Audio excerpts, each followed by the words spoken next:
The Department of Government Efficiency on a mission to expose government waste. One of the more bizarre things uncovered include an underground limestone mine in Pennsylvania, where federal retirement claims are processed by hand.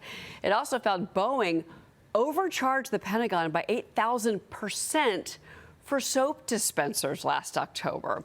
But Democrats are losing their minds over all that's being uncovered, calling them threats to national security. Maria spoke with Chair of the House Republican Conference, Lisa McClain, about this on Sunday Morning Futures Yesterday. Watch. And that's why you see the Democrats losing their mind, because we're actually uncovering all of this waste, fraud, and abuse. And they're losing their minds. Why? Because we're uncovering it. And they're actually advocating for us to continue the wasteful spending. And there's a lot of fear-mongering right now that's going on. Listen, I believe that there are a lot of savings and efficiencies that we can find before we have to touch mandatory spending. But let's not confuse savings with cuts, and let's not confuse reforms with cuts. Our goal is to make sure that we give the money and the programs to the people who need it most. Sure. I'm hard-pressed to believe that government runs so efficiently that there's not any savings that we can find.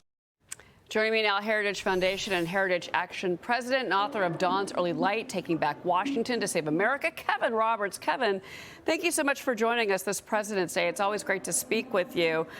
You know, one of the things about what she's saying, Democrats losing their mind, but I think the bigger question here is when DOGE continues to expose waste and fraud, that's one thing. They can lose their mind about that. Common sense prevails.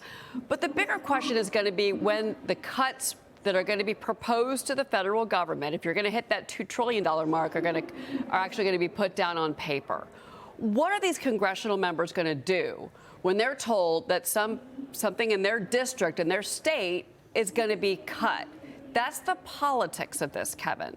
Help us understand that portion of this negotiation.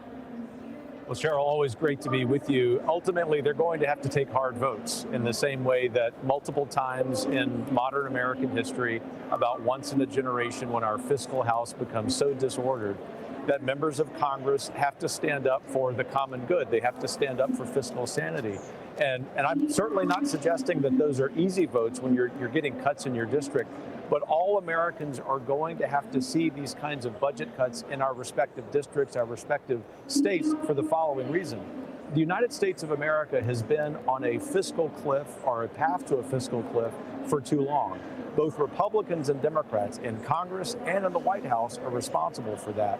We live at an opportunity, because of the leadership of Donald Trump and J.D. Vance and Elon Musk, of being able to correct this once and for all. Ultimately, the little bit of political pain that might exist from cuts in a particular congressional district will far be outweighed by the benefits for this great civilization. I couldn't be more optimistic about the benefits that will come from these members of Congress making those hard decisions. Emily Dominich is on set with me. She's got a question for you, Kevin.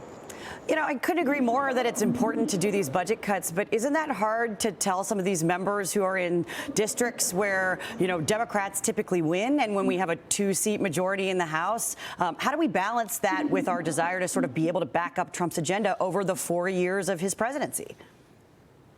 Look, it's a fair question, but two things I would say. The first is the American people elected Donald Trump with a mandate, and that mandate is not to nibble around the edges. The mandate happened because Donald Trump was unabashed in the clarion call he has to save American civilization first and foremost by restoring common sense, and part of that common sense is fiscal restraint.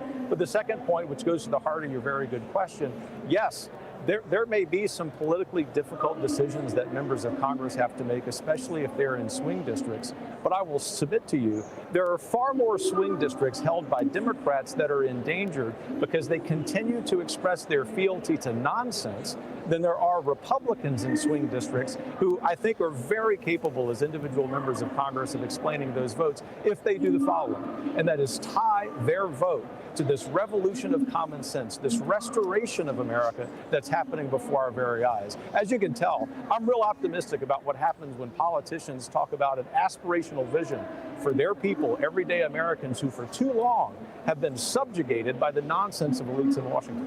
Yeah. No, I certainly agree with that sentiment, and certainly you hope that these members, when push comes to shove, are going to maybe, support the broader goal here, which is to shrink the size of the federal government, since we've got $36 trillion in debt right now, Kevin. So you recently penned an op-ed for the New York Post about making the government great again, but great, by turning President Trump's reforms into law. Tell us more about kind of what the goal is of this op-ed here. The goal is to make sure that members of Congress are putting into law, they're codifying the substance of the great executive orders we've seen from the Trump administration. And Cheryl, you know as well at Heritage, we think these executive orders are outstanding. They're restoring common sense. They're reminding people that boys are boys and girls are girls. But the thing that we have to remember, if we take a step back from this wonderful moment, is that in 4 years, God forbid, we could have a radical leftist in the White House who undoes all of this. And the only way to prevent that from happening is for Congress to step up and make sure that they're turning into law, permanent law, these executive orders. That's going to take a little bit of work, but I have to tell you, Speaker of the House Mike Johnson, Majority Leader Thune have done an excellent job up to this point. What we're trying to do by publishing this op-ed is to encourage them to take those steps to do the will of the American people who love what they're seeing with the executive orders, but they're also wanting to make sure that in 4 years and 8 years and 20 years, the common sense that has been restored by President Trump actually has become law. Real quick, Kevin, you're at the ARC conference. You're in London. I'm curious what the read is over there with regards to all of the different moves that happened over the weekend, in particular the reaction that you're hearing about Vice President Vance at the Munich Security Conference last week. We know that there's an emergency meeting today now in Paris with European leaders because they're, well, a little bit rattled by what they heard from J.D. Vance last week and also from Secretary Hegseth. What are you hearing on the ground there?